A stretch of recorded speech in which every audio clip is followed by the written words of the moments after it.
ខ្ញុំឈ្មោះជាថ្ងៃជាអាណាជាបាសាសឈ្មោះថ្ងៃចំណូលរៀននៅសាលាបញ្ញវន្តខ្មែរ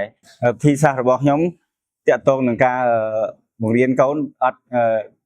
ជាការងាយទេគាត់ថាជាទូទៅយើងត្រូវយកចិត្តទុកដាក់លើកូន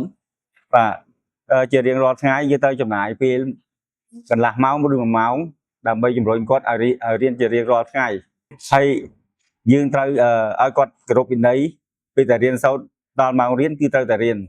ចំណុចនេះក៏ជាចំណុចល្អដែរយើងគួរតែតាមដានការសិក្សារបស់គាត់បាទចំណុចខ្លាំងរបស់សាលាគឺគាត់លោកគ្រូអ្នកគ្រូលោកនាយកតែយកចិត្តទុកដាក់ក្នុងការបង្រៀនសិស្សទាំងអស់ក្នុងសាលាជាសារចុងក្រោយខ្ញុំសូមណែនាំអាណាព្យាបាលសិស្សទាំងអស់ឲ្យជួយយកចិត្តទុកដាក់ក្នុងការមើលថែកូនឲ្យបានខ្លាំងក្នុងការរៀនជួយតាមដានការសិក្សារបស់គាត់ឲ្យបានរៀងរាល់ថ្ងៃខ្ញុំជាអាណាព្យាបាលសិស្សរបស់ថ្ងៃចំណូល